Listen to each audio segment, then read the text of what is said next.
उन्हाळ्याच्या दिवसात थंडगार श्रीखंड म्हणजे जिभेला अमृतच.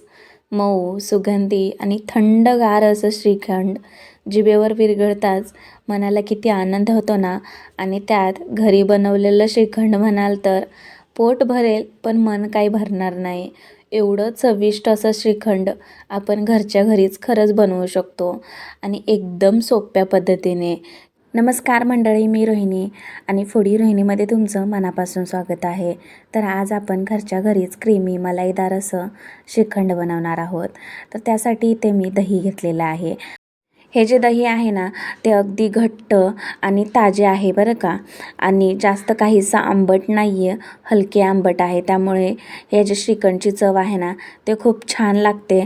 तर योग्य असं दही घेतल्यामुळं श्रीखंड मऊ आणि क्रीमी त्याचबरोबर खूप चविष्ट होते. तर दही जे आहे ना ते अगदी स्वच्छ अशा कपड्यामध्ये 5 ते 6 तासासाठी बांधून ठेवायचं आहे. म्हणजे दहीमधलं पूर्णपणे पाणी जे आहे ना ते खाली नितळून पडेल यासाठी. तर इथे मी खाली पातेलं ठेवलेलं आहे, त्यावरती चाळण आणि हे जे कापडामध्ये दही आहे ना ते घट्ट असं बांधून घेत आहे. आणि त्यावरती अशी उकळीची पार म्हणून जड काहीतरी सामान ठेवत आहे, जेणेकरून जे दहीमधलं पूर्ण पाणी जे आहे ना ते खाली पडेल यासाठी. आता आपण 5 ते 6 तासासाठी वाट बघणार आहोत, जेणेकरून हा जो दहीचा चक्का आहे ना तो पूर्णपणे परफेक्ट असा तयार होईल यासाठी. आणि आफ्टर 5 ते 6 तासानंतर तुम्ही पाहू शकता दहीमधलं जे पाणी आहे पूर्णपणे खाली पडलेलं आहे. आता कापडाची गाठ सोडून घेऊया आपण आणि चक्का मात्र खरंच खूप परफेक्ट असा तयार झालेला आहे श्रीखंड बनवण्यासाठी. तर हा जो चक्का आहे तो मी गाळणीच्या साहाय्याने गाळून नाही घेणार आहे, तर असं स्मॅश करून घेणार आहे.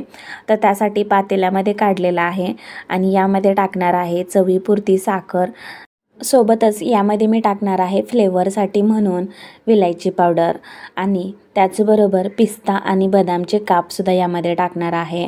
आणि अगदी क्रीमी टेक्स्चरमध्ये येईपर्यंत आपल्याला हे जे चक्का आहे ना ते छान असा फेटून घ्यायचा आहे. अगदी हा जो चक्का आहे ना तो 2 ते 3 मिनिटामध्ये फेटल्यानंतर मस्त असं श्रीखंड जे आहे ना ते तयार होतं. मंडळी, जर माझ्या रेसिपीज तुम्हाला आवडत असतील ना तर एक लाईक नक्की करा आणि अशाच नवनवीन रेसिपी पाहण्यासाठी फूडी रोहिणीला सबस्क्राईब मात्र नक्की करा. आणि व्हिडिओमध्ये तुम्ही पाहू शकता श्रीखंड जे आहे ना ते अगदी मलाईदार, क्रीमी आणि विलायची टाकल्यामुळे सुगंध मात्र खरंच खूप छान येत आहे. तर तुम्हीसुद्धा घरच्या घरी श्रीखंड बनवा आणि तुमच्या घरच्यांना नक्कीच खुश करा. ह्या गुढीपाडव्याला हा बेत नक्कीच करा. कसं श्रीखंडाचा गोडवा, पुरीचा बेत आणि सणासुदीची चव हे महाराष्ट्रीयन जेवणाचे अविभाज्य घटक आहेत.